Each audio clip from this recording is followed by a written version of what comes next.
and against gurus who neglected the worship of Krishna.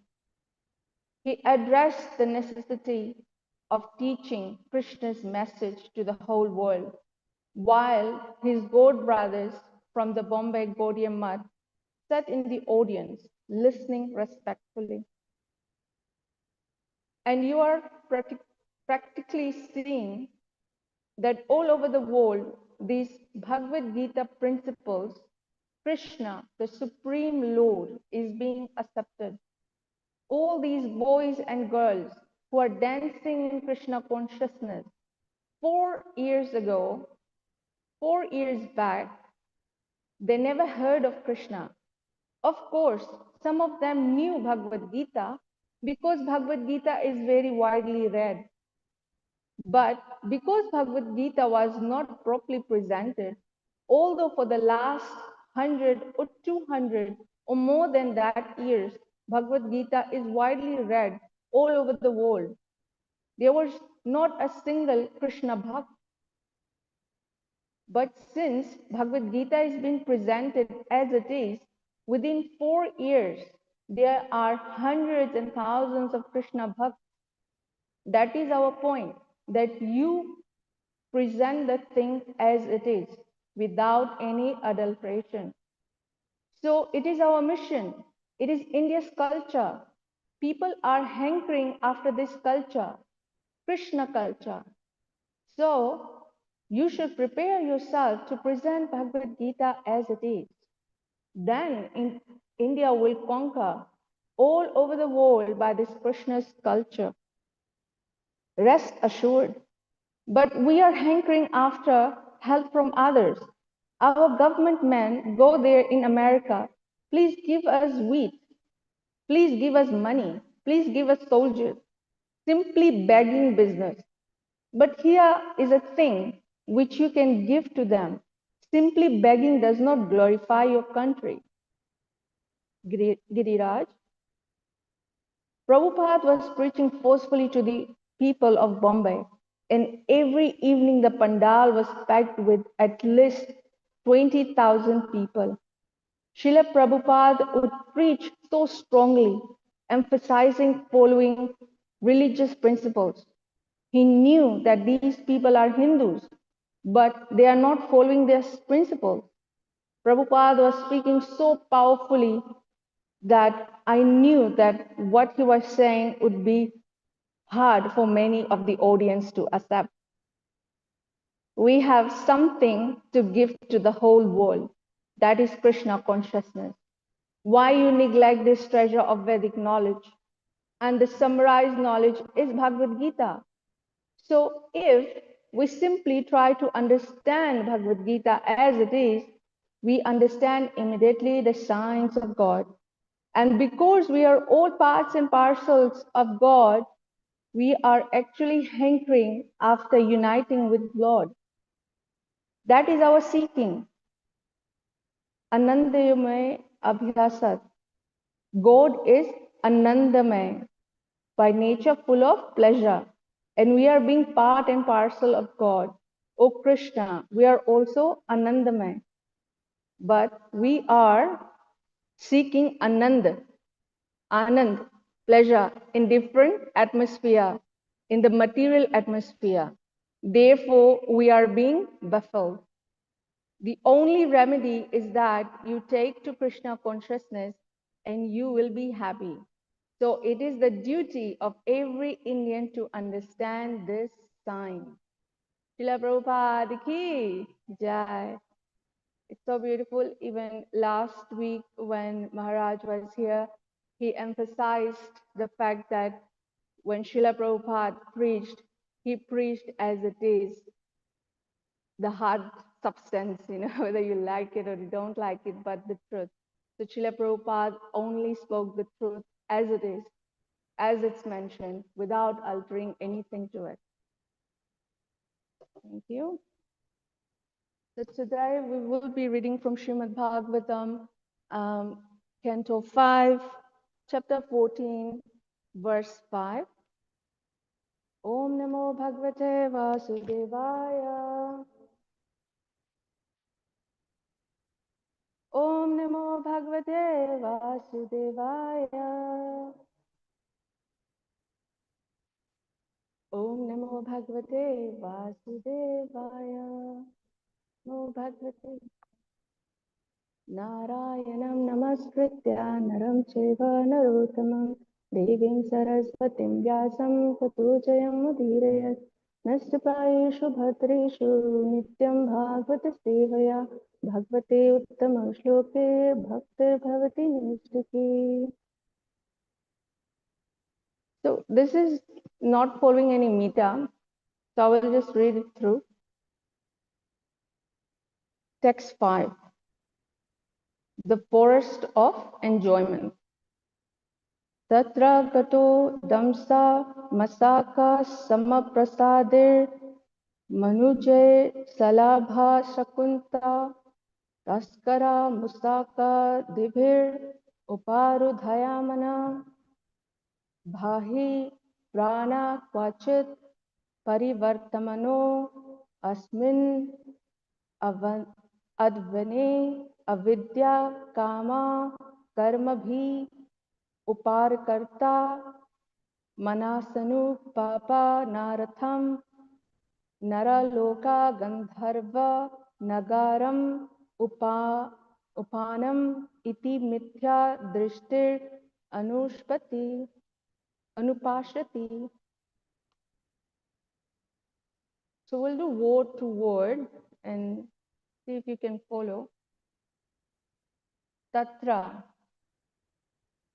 to that household life.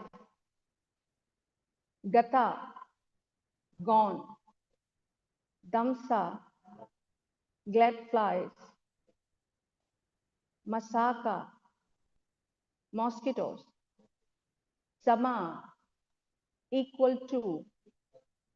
Apasade, who are low class. Manuje, by men. Salabha, locust. Sakunta, a large bed of prey. Taskara, thieves. Musaka, adhibhi, by rats and so on.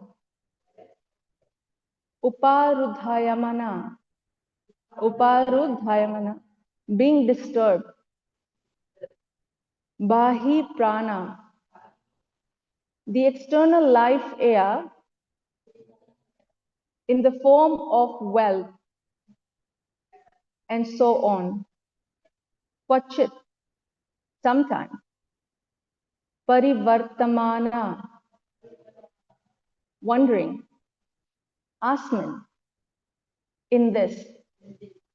Advani, path of material existence. Avidya calm, by ignorance and lust. Karamabhi, and by fruitive activities. Uparta,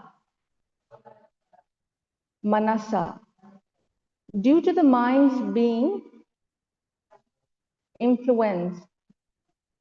Anupapana, artham, in which the desired results are never obtained.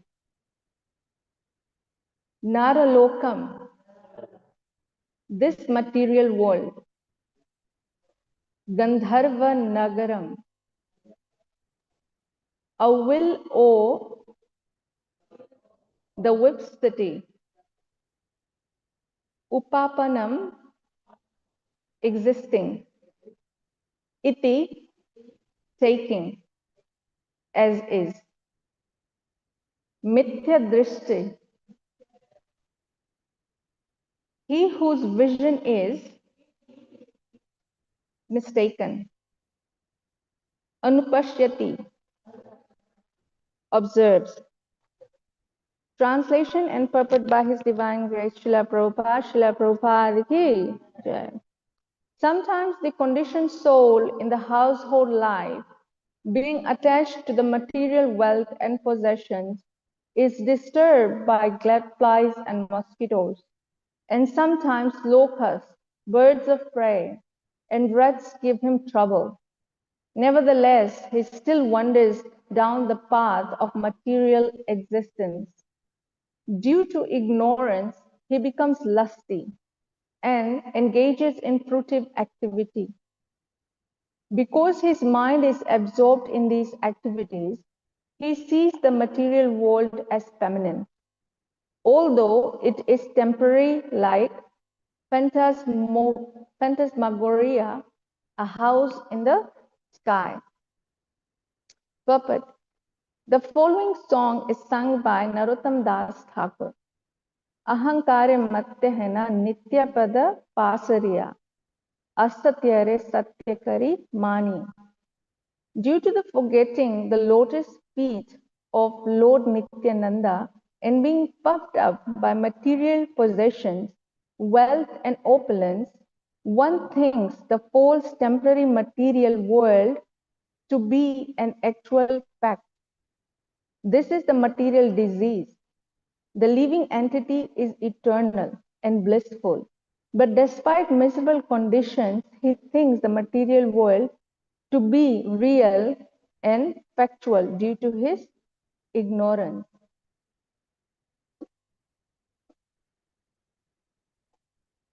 Namo Vishnu Padaya Krishna Prasthaya Bhutale Srimate Bhaktivedanta Swami Namo Vishnu Padaya Krishna Prasthaya Bhutale Srimate Krishna Prasthaya Om Jnana Timirandasya Jnananjana Shalakaya Chashurmritam Yena Tasmai Shri Gurave Namah. Jai Shri Krishna Chaitanya Prabhu Nityananda Shri Advaita Gadadhar Srivasadi Gaur Bhakta Vrind Ki Jai. So Hare Krishna everyone. Once again, give me a minute. So today we've just started this chapter, the forest of enjoyment, and previously we covered in the following verses that we had, there was the conversation that has started is between Srila Sukdev Goswami and Parishit Maharaj, and they explain that the material world is actually the great forest of enjoyment. We also saw previously there was an analogy given how this material world, which is referred to as a forest, a great forest, what it means basically. So there's this analogy given of the merchant who enters the forest to collect wealth. He goes to collect wealth, and when he does, obviously in a forest you encounter danger. So similarly in material world, as we enter material world, there's dangers, and the reference is given not very far and wide. It's within the family, within the people that you interact with. So it's very, when I read it, I was like, so it says, the senses are compared to the rogues and thieves that plunder the spiritual knowledge, and the family members, wife and children, being compared to ferocious animals. So, but it's obviously the thought is not that if a person is devotee of Krishna, they understand the real purpose of life. It is for Brahmedis who are after sense enjoyment. So today's verse, we see how a living entity gets disturbed in household life. Oh, you can't hear? Better, Mataji? Can you hear?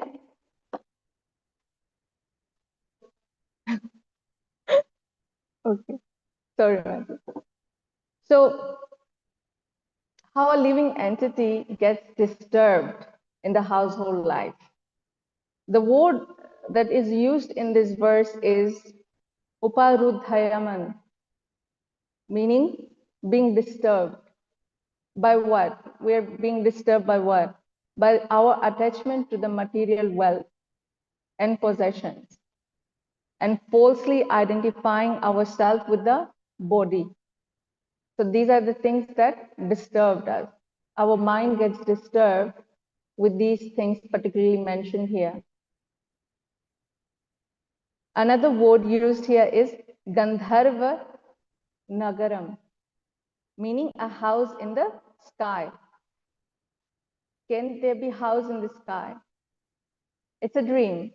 So that's what it's called, Gandharva Nagaram, meaning house in the sky, a dream, more like a daydream. If you think about it, like a daydream. And the interesting thing is this, that we do night dream, but we don't remember that. Hardly you remember, you try to recall, but the dream that we do during the day, wide awake, daydreaming, that we remember, and we obviously try to live that.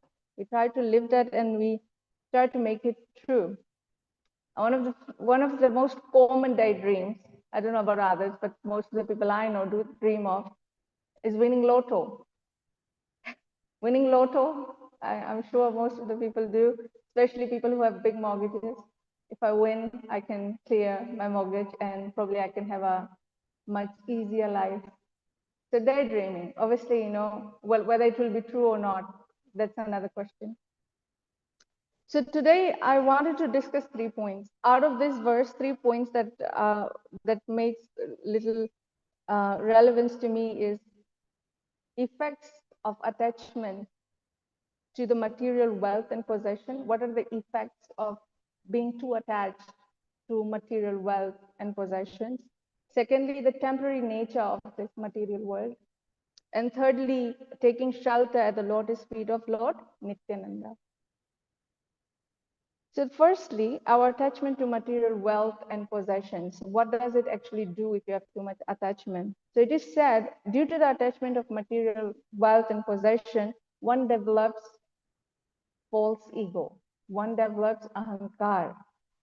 And one begins to identify himself with the body. And you do see this around you. It's a fact, and I have seen quite a lot of examples when somebody is very rich or has a high post. If they're not deeply rooted in Krishna consciousness, then or in bhakti life in general, then the material wealth and opulence easily influence you to think of yourself to be higher or better than others, or having a prestige or having some sort of status, and people should respect you. And if they don't respect you, you have a bit of a grudge, or you hold yourself back.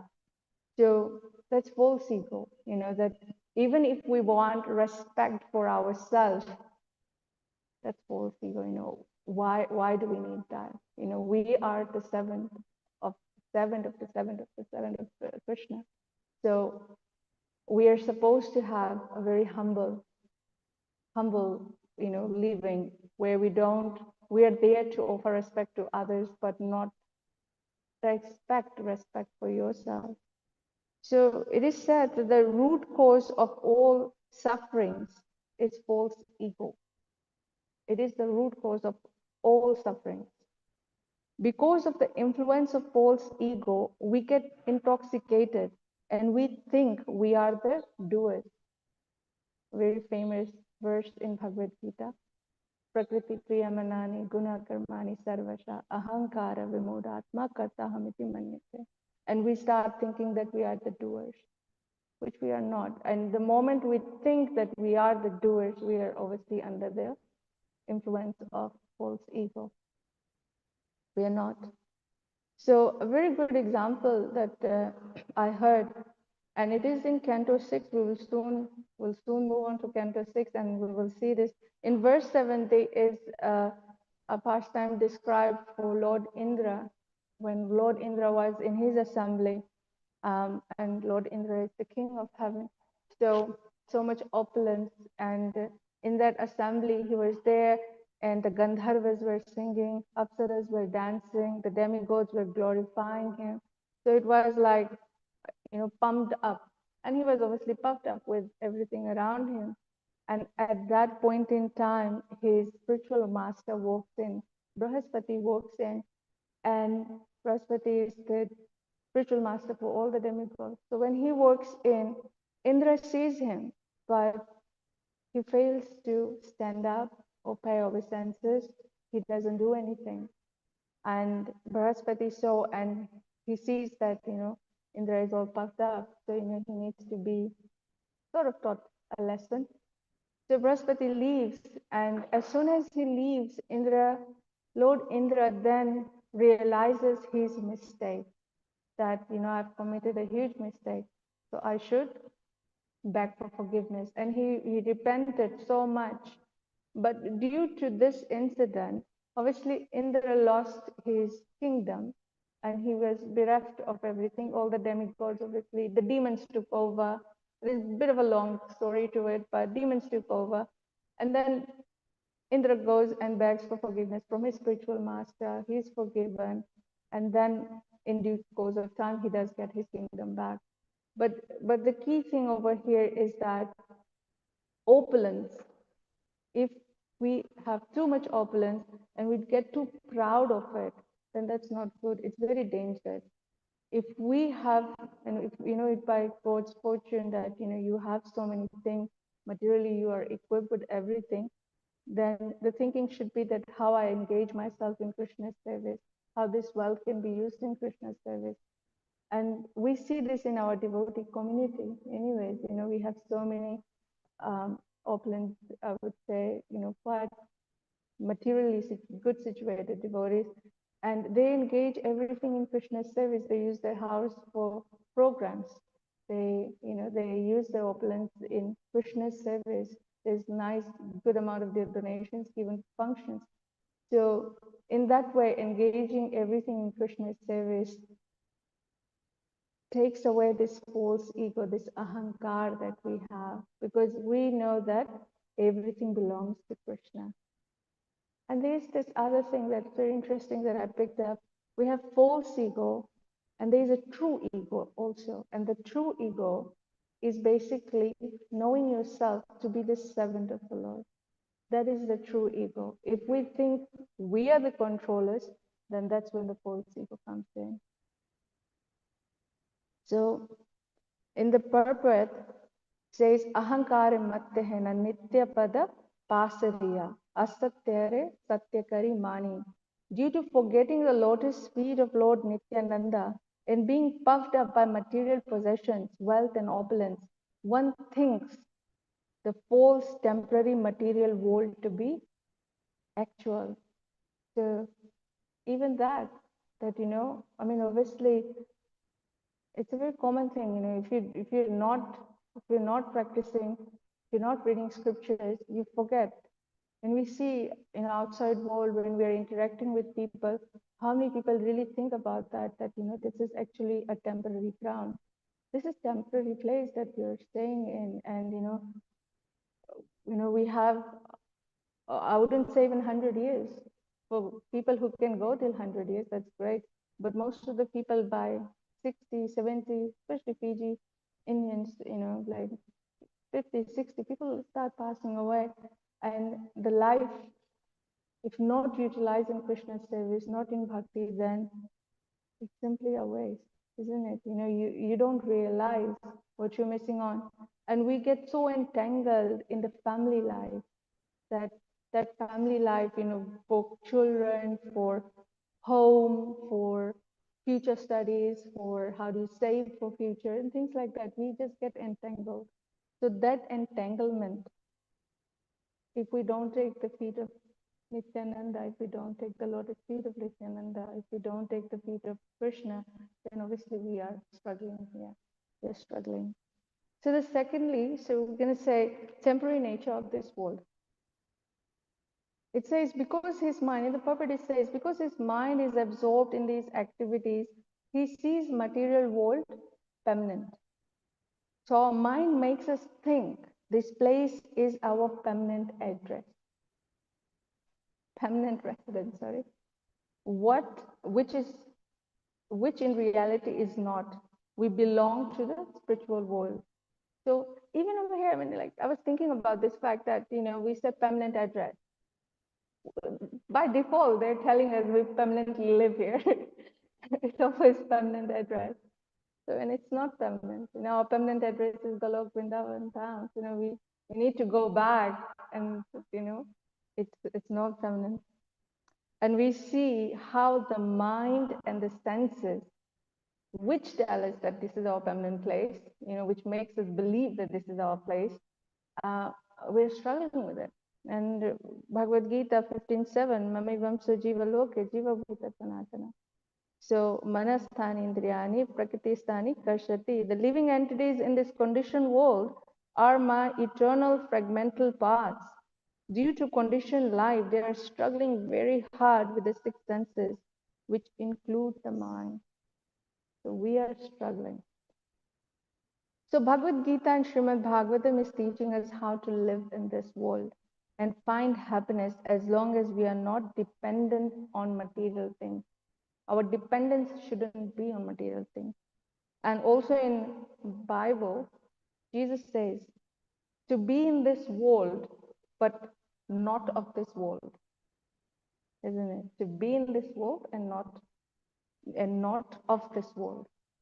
So whatever we're doing here, we need to do, because obviously we are here to, realize that we are servant of Krishna, to go back to Godhead, but not make it that this is our permanent residence. And there's this Vaishnav bhajan, Bhajore Mana Sri Nandana Nandana. I'm sure most of you may know this. There's a verse in there. It says, Kamala Dala Jala Jivana Tamala. Yes. So, and it's very beautiful. It's very relevant that we can understand the temporariness of this world. So it says, Acharyas explain it. What assurance of real happiness is there in all of one's wealth, youthfulness, sons, and family? The life is tottering like a drop of water on a lotus leaf. Therefore, you should always serve and worship the divine feet of Lord Hari. Just expanding on that drop of water on a lotus leaf. Is it going to stay? No, right? It will slip away, soon to change. It doesn't stay there. So I got this example from a lecture by His Holiness Radhanath Swami Maharaj, and he explains this so beautifully. He explains that everything we have, happiness, distress, wealth, possessions, honor, relationships, everything that we have around us is like a drop of water on a lotus leaf. It will change. It is soon to slip away. Nothing is permanent. It is going to go. But a person who is Krishna conscious, he finds shelter in the lotus feet of Lord Hari. And that devotee or Vaishnav is compared to as a lotus flower. The lotus leaf is compared to as the material world, and the lotus flower is referred to as a devotee.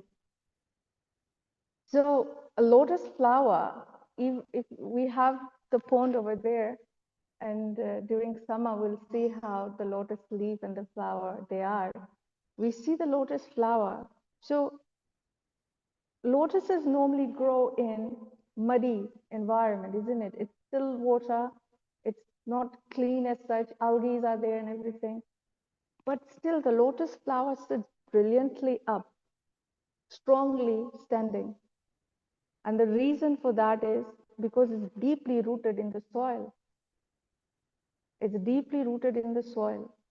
So similarly, it is described when we are deeply rooted in Krishna consciousness, this material world, which is explained here as lotus leaf, things slip away here. Nothing is there for permanent. Everything will change. Being strongly rooted, it won't affect us.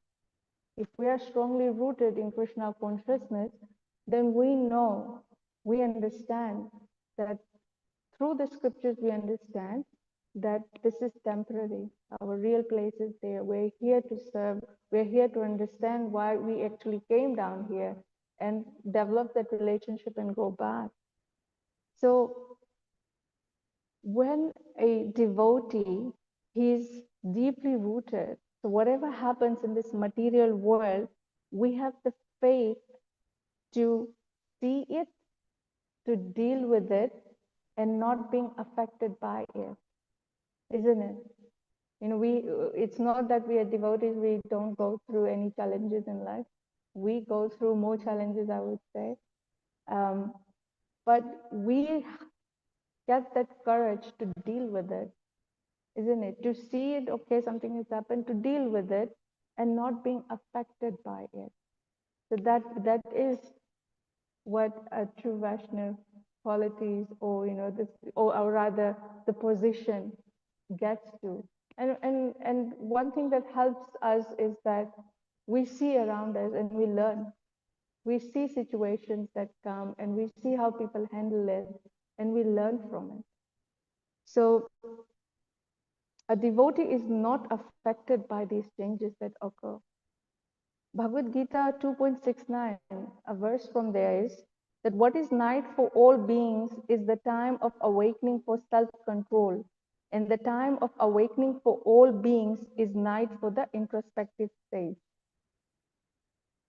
So in the purpose, Srila Prabhupada explains, the introspective man is always indifferent to materialistic happiness and distress. That is a devotee, right? He goes on with his self-realization activities undisturbed by material reaction. To be undisturbed. And obviously this is pretty high, and obviously it's a very high standard, but we can learn, we can understand, because it helps us to see that, okay, how to deal with situations, how to respond to it rather than reacting to it. So we need to find shelter at the lotus feet of the Lord. Only then we will find happiness and peace we are looking for. And I've used a lot of Bhagavad Gita verses, and because we don't have to, everything is given, and all we have to do is repeat those things and just to remind ourselves that what we need to do. So very beautifully, Bhagavad Gita 5.29, Bhoktaram, to find peace. How do you find peace? Real happiness in this world. Bhoktaram yagnatapasyam sarvaloka maheshwaram. A person in full conscious of me, knowing me to be ultimate beneficiary of all sacrifices and austerities, the supreme lord of all planets and demigods, and the benefactor and well-wisher of the all living entities, attains peace from the pangs of material misery. That is that solution. Bhagavad Gita it gives all the solutions. It tells you everything. In the purport, Srila Prabhupada says, the Lord is the master of material nature, and the conditioned souls are under stringent rules of material nature. Unless one understands these bare facts, it is not possible to achieve peace in the world, neither individually or collectively. There's no other way. So we need to see Krishna in everything. Krishna is hand behind everything. And there was somebody asked Srila Prabhupada once that, how can you see Krishna in everything? And Srila Prabhupada said, oh, do you see my spectacles over there? What do you see when you see my spectacles? And the devotee said, oh, I see Srila Prabhupada's spectacles. They said, yes, similarly. So when you see your surrounding, when you see your surrounding, we need to see it with the lens that everything belongs to Krishna. So we need to have that lens. We need to see it with those eyes that everything around us, it's Krishna's energy, isn't it? So that was very beautifully. It's amazing how Srila Prabhupada used to see everything in relation to Krishna. And one time, someone said to Srila Prabhupada, oh, the sunset is so beautiful. The sunset is so beautiful. And Srila Prabhupada said, if you think the art is beautiful, what about the artist? So Srila Prabhupada was not just seeing the sun, He was seeing Krishna's hand behind the sun. He was seeing that. So, this is very beautifully, said, It's nice how Srila Prabhupada says these things. Like, it's like, you think the art is beautiful. What about the artist? So, it's very beautiful. And one time also there was a conversation that, somebody was saying, oh, the stars are so beautiful in the sky, the night sky, the stars are looking so beautiful. And Prabhupada said, oh, this is as if they are painted on, like to think that way. Obviously, Srila Prabhupada sees everything in relationship to Krishna. So he sees Krishna. Obviously, Krishna created everything. Do we have any of that with that one? But but to see in that way, and Srila Prabhupada responses in that way, is very beautifully explained. Perfect artwork. So with this beautiful world around us, anyways, the nature, we think of Krishna. One may ask, then why do we have so many miseries? Why so much suffering? And it is said beautifully that miseries are there so we do not become complacent in this place. If we don't have miseries, we'll take it as a permanent place anyways, right? It's nice to be here. So this is not our permanent address. So we do not belong here. So if we don't suffer, if we don't have miseries here, then we'll definitely feel good here. And we should question, and there is no question then. You won't question that why is this happening to me. Nobody would reach out to answers from Bhagavad Gita. So that's why miseries are there, and then we can remember Krishna. There's a good example of Mother Kunti Mata, and she says, and she prays that, I have more and more of these struggles, miseries, so that I can remember you, Krishna. So whatever we get is somehow the other blessing. Whatever we go through in life, it's Krishna's blessing so that we remember him. So in order to take real shelter of Krishna, it's important that we are convinced with the nature of this material world, which is temporary. We need to be convinced. So it's dukkhalayam ashashvatam. It's ever changing and beyond our control. Nothing remains same. Only one thing that is constant here is change. Change is the only constant element that we have in this world. So hence Krishna has given us the best way back to him. And he has said it twice in Bhagavad Gita, twice. 1865 and 9.34, Man mana bhava man bhakto, madhyaji mam namaskuru, mam evasya satyam te pratijane priyasime. Always think of me, become my devotee, worship me, and offer your homages unto me. Thus you will come to me without fail. I promise you this because you are my very dear friend. So Krishna has given us a way back. Bhagavad Gita it's the best thing I think for me is, personally, it's the best book I have ever read. It gives answers to everything. In the purport, Srila Prabhupada explains the most confidential part of the knowledge is that one should become a pure devotee of Krishna and always think of him and act for him. One should not become an official mediator. Life should be so molded that one will always have a chance to think of Krishna. Our life should be molded in that way. Just to wrap up with things, how it is mentioned in the verse, in the purport, Srila Prabhupada mentioned taking shelter of Lord Nityananda.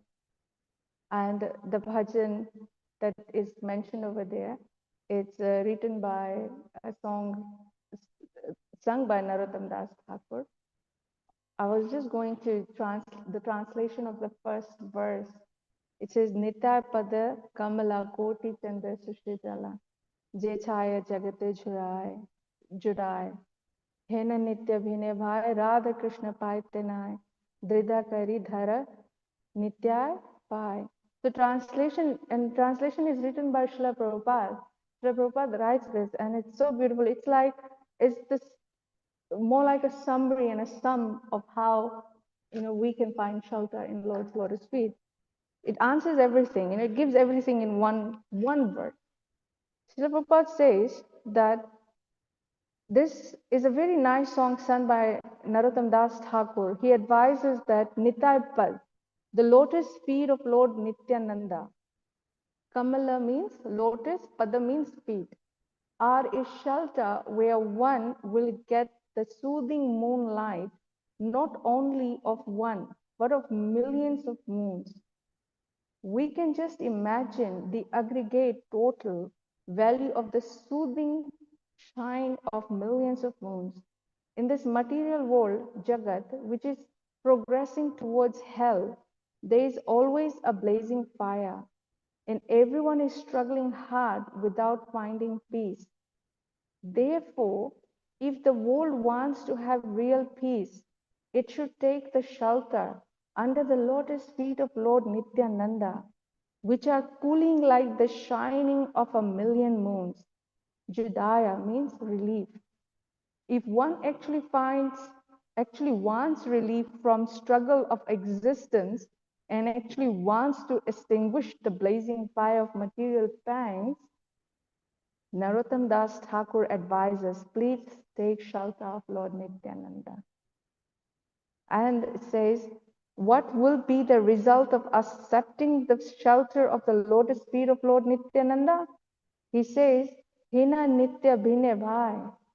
Unless one takes the shelter under the shade of the lotus feet of Lord Nityananda, Radha Krishna Paite Nai. So it will be very difficult for him to approach Radha Krishna. The aim of this Krishna consciousness movement is to enable us to approach Radha Krishna and to associate with the Supreme Lord in this sublime pleasure dance. Narottam Das Thakur advises that if one actually wants to enter into the dancing party of Radha Krishna, he must accept the shelter of lotus feet of Lord Nityananda. Jai. Does anybody have anything else that you'd like to add? Any questions?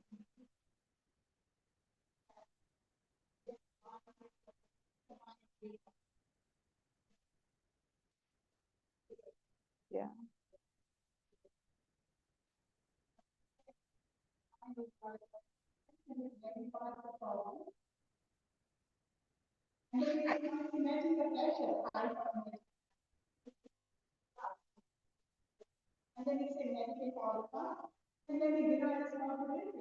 Yeah.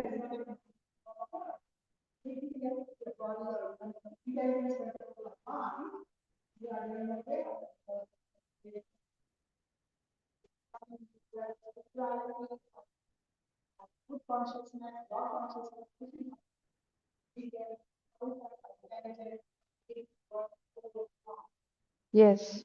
Yes, Mataji. Yep. Very beautiful. Thank you, Mataji. All right. So we will end here. Granth Srimad Bhagavatam ki. Srila Prabhupada ki. Jai. Jai. Thank you.